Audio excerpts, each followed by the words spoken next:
To constantly keep up with the latest trends and technology is extremely difficult, and it's never enough just to be up to speed with all the latest possibilities. It's about filtering out which ones are relevant, which ones are valuable to your business, and in what context. But what's really important is that you can adapt and adopt these new technology advances and maintain your competitive edge, or even develop new differentiation against your competitors. These are only some of the reasons why people are choosing to move towards headless architectures. In this video, I'll explore why headless architecture might be the right choice for you. Also, if you want to know more about headless architectures, I'll leave some links in the corner for you to watch later. But for now, let's waste no more time. Let's get to it. If you are experiencing issues with the flexibility of your digital experiences and you're really having problems with adapting to new technologies, or you feel you're just not agile enough to keep up with events in the market and your competitors, you might be thinking that replacing your current platform with a headless platform is the right solution. If you really think it's down to your current tech and it's time to go headless, find out by asking yourself these questions. Are you struggling to deliver omni-channel experiences? How easy is it to introduce a new customer touchpoint? How easy is it to change the front end of your digital applications? How easy is it to deploy small changes? Does it require a deployment of the entire system? Do you need to regression test the entire system even if you've only touched a small part of it?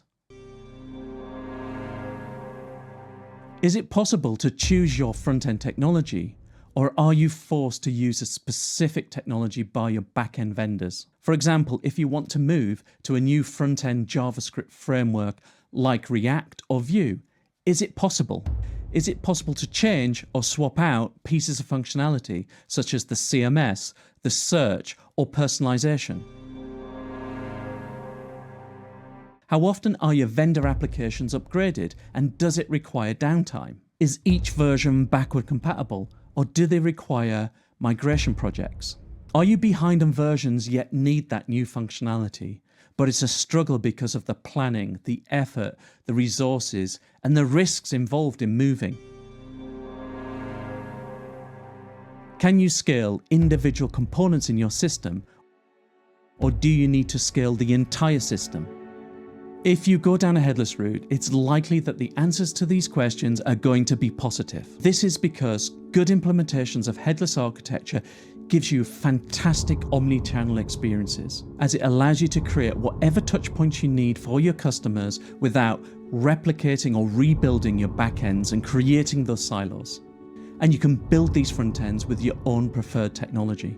Reusing APIs helps to accelerate the development of your application front ends, and it also ensures that the experiences are consistent. You gain flexibility by eliminating the dependency on a single supplier with limited capability, and instead have the choice to choose best-of-breed suppliers. You gain speed and agility through fast and easy deployment of changes and iterations.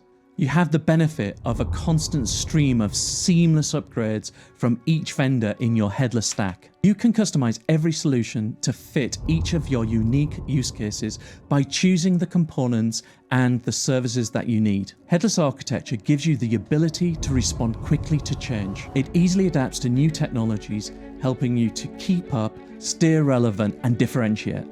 If you do feel like you're struggling to keep up with market trends, to keep up with competitors, to react to events in the market, if you feel that you're becoming less agile and you're feeling sluggish as a business, and you're behind on your omni-channel ambitions, it may be time to go headless.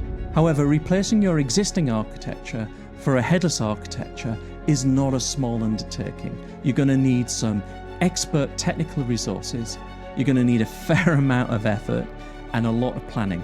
And in my experience, to get the most out of a new headless platform, it requires other things like cultural changes, how you organize yourself, and changes to your processes and methodologies. In many ways, your organization needs to be ready for that change, and it's something I will cover in a different video. And if you like this video, don't forget to press that like button. And if you haven't already, why not subscribe to the channel? But if you'd like to know more about headless architecture, why not take a look at this other video or the one that YouTube has recommended? But for now, it's time to say thank you, goodbye, and I'll see you next time.